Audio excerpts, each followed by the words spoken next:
semua ulama berkewajiban menerangkan nasa mansuh. Sampai Sayyidina Ali suatu saat ada mubalek atau ustadz itu ngajar di masjid, ditanya, kamu tahu nasa mansuh enggak? Enggak tahu. Kata Sayyidina Ali, berhenti jadi mubalek, lisensinya dicopot.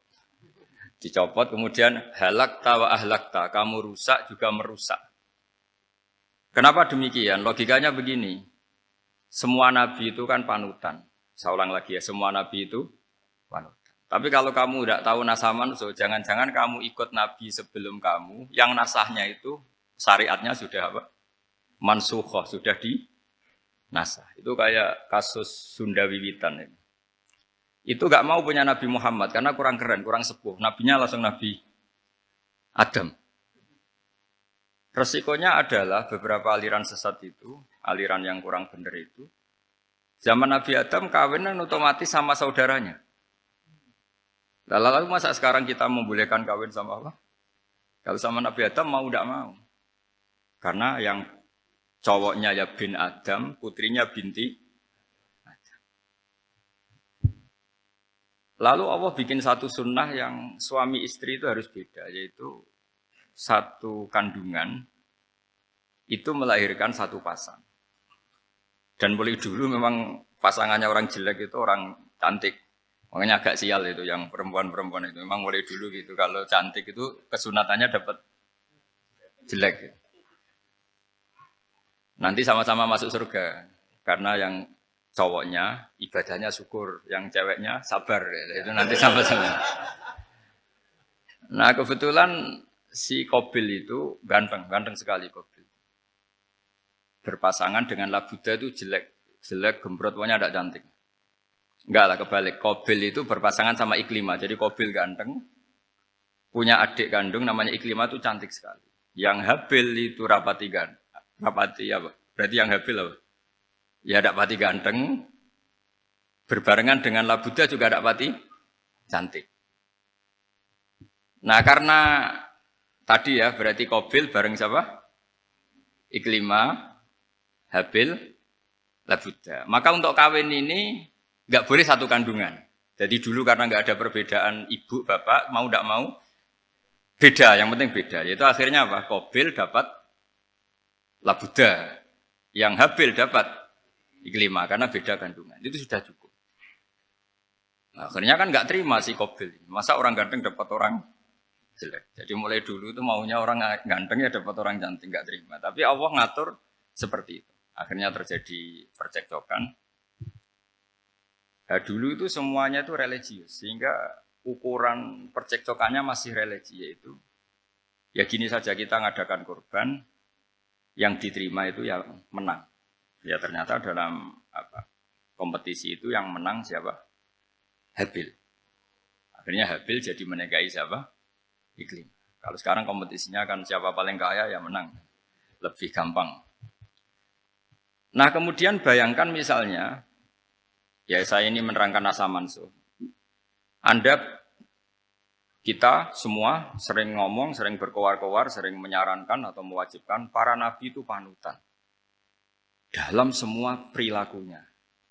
Ternyata ada beberapa perilaku yang sudah dinasah atau dihapus ketentuannya oleh syariatnya Rasulullah Shallallahu Alaihi Wasallam. Maka mengenali nasah mansuh itu keharusan dalam ulumul Quran. Ya, makanya Allah mengatakan apa? Manansah min ayatin au nunsiha pasti na'ti bi khairim minha au misli.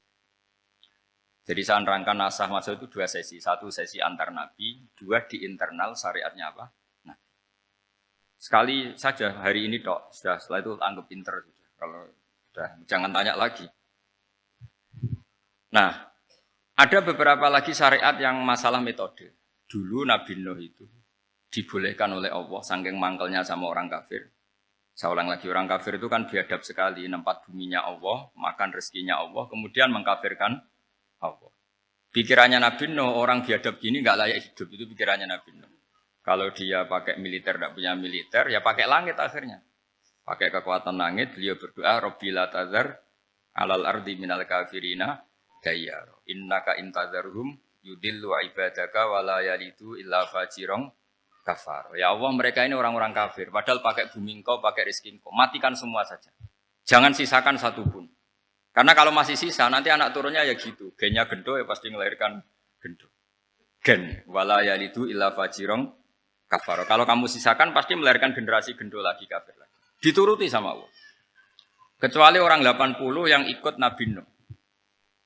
Nah orang 80 yang ikut Nabi Nuh ini selamat karena iman. Maka generasi yang sekarang ini termasuk saya semua ini, semuanya turunan orang iman. Maka kita ini punya dua status. Satu, Allah kadang manggil kita ya Bani Adam, karena faktanya kita turunan Nabi apa? Adam. Panggilan kedua adalah Zurriyataman Hamalna Ma'nuh. Orang-orang sekarang itu pasti turunan orang yang ikut perahunya Nabi Nuh. Jadi nasab kita ini sudah steril. Sudah tidak ada nasab lewat kafir. Karena yang kafir sudah habis. Semua orang sekarang itu turunan Nabi Nuh. Yaitu disebut apa? Zurriyataman Hamalna Ma'nuh. Yaitu sekitar orang 80. Nah, oleh Allah Subhanahu wa taala syariat seperti ini pernah dituruti, yaitu akhirnya mereka mati semua kecuali orang 80 yang mukmin. Tapi uniknya Allah apa? Era Rasulullah sallallahu alaihi wasallam, nabi kita Nabi Muhammad itu diutus rahmatan lil alamin. Ketika nabi didustakan, diusir, disakiti, malaikat gunung, beberapa malaikat sing ahli adab spesial eksekutor lah kira-kira gitu. Muhammad, kamu bilang saja ke saya, kalau kamu ingin orang-orang Mekah Bujal CS, saya hancurkan. Tapi apa kata Nabi? Saya berharap kalau mereka belum iman, anak cucunya iman. Karena bagaimanapun sperma ya atau calon bayi atau calon keturunan itu kan ada fi aslabir rijal atau fi zuhurir rijal. Jadi kalau dalam ilmu agama itu gen manusia itu disimpan di zuhuri rijal di punggung lelaki, nanti dipindah ke arhamin nisa. Logikanya gini, ini dengerin ya. Logikanya gini, misalnya Abu Jahal itu di situ ada orang namanya Ikrimah, itu anaknya Abu Jahal, itu orang mukmin. Akhirnya ya jadi orang alim. Abu Lahab itu di rahimnya di punggungnya ada perempuan namanya Darrah. Akhirnya juga orang apa? Mukminah. Saya berikan contoh. Khalid bin Walid itu anaknya Walid. Walid itu musuh besarnya Rasulullah. Tapi di punggungnya ada orang bernama Khalid. Ini dengerin. Nah di punggung ini kira-kira Allah sudah tahu apa belum? Jawabannya sudah. Artinya kalau ini mati atau kamu bunuh, kamu sebenarnya nggak bunuh orang kafir saja. Bunuh calon orang mukmin yang sekarang masih bersemayam di punggungnya orang-orang kafir. Jadi bisa saja orang yang sedang kafir itu ada sekian calon generasi yang suatu saat mukmin. Itu syariat yang diajarkan ke Rasulullah Shallallahu Alaihi Wasallam. Karena kasefnya Nabi, kasef itu satu kondisi di mana seorang Nabi itu dipertontonkan sesuatu yang nggak kelihatan. Itu dalam bahasa Arab kasef atau mukasyafah. Nabi dipertontonkan ternyata banyak orang kafir yang di punggungnya itu ada calon generasi mukmin atau muslim. Akhirnya Nabi gak berani. Jangan bunuh. Mungkin bapaknya ada iman, tapi anaknya iman. Betul, Abu Jahal punya anak Ikrimah, Abu Lahab punya anak Darrah, Walid punya anak siapa? Walid. Itu mirip seperti kita. Bapak era sholat, anak ETPK sholat. Akhirnya bapaknya katut sholat. Banyak gak di Indonesia? Bapaknya tidak bisa baca Quran, anaknya hafid. Nah, itu kalau bapaknya kamu habisi, tidak ada yang meselin. Makanya biarkan hidup saja. Nah, artinya gini, andaikan tidak ada ulama yang menerangkan nasa mansuh, dikira syariat Nabi Nuh itu abadan mu'abbadat, selamanya lama. Jika main teror sama orang kafir sah berdasar Nabi Nuh. Padahal kita sudah ganti Nabi.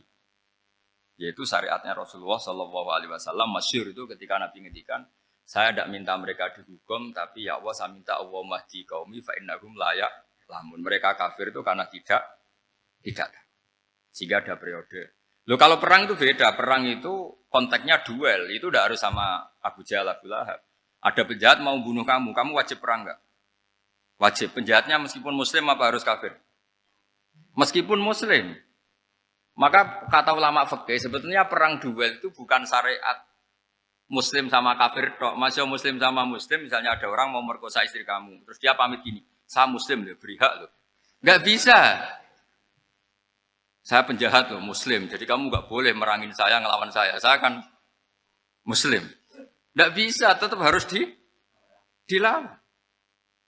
Makanya kata ulama-ulama fikih, pertarungan sama musuh itu tidak harus sama orang kafir. Orang muslim pun yang mengganggu kehormatan kita, misalnya mau merkosa istri Anda, itu harus dilawan. Makanya Nabi ngendikan mangkutila duna mali fahuwa syahid, mangkutila duna harimi fahuwa syahid. Orang yang mati karena membela kehormatan keluarganya atau hartanya, maka dia mati syahid. Dan penjahat yang mati ini muhaddarun damu, diabaikan sehingga enggak kena kisos, pembunuhnya enggak kena. Misalnya ada penjahat mau bunuh kamu, kamu duel menang. Kamu enggak kena kisos karena ini muhaddarun damu, diabaikan kehormatannya. Padahal dia muslim, apa? Muslim. Ini perlu. Jadi ini memang ngaji ini agak jelimet, tapi gampang. Kan kalau paham nggak paham selesai, jadi anggap aja selesai. Sehingga kalau nggak ada nasa mansuh, maka orang selalu berpikir, pokoknya yang penting ikut Nabi. Nah itu bahayanya kalau Anda tidak tahu detail, jangan-jangan syariat yang kamu ikuti itu syariat yang sudah berstatus mansukhoh, telah dicabut. Dan itu banyak. Makanya kata Sayyidina Ali ketika ada orang ngajar gak tahu nasa mansuh, halakta wa ahlakta, kamu rusak dan merusak orang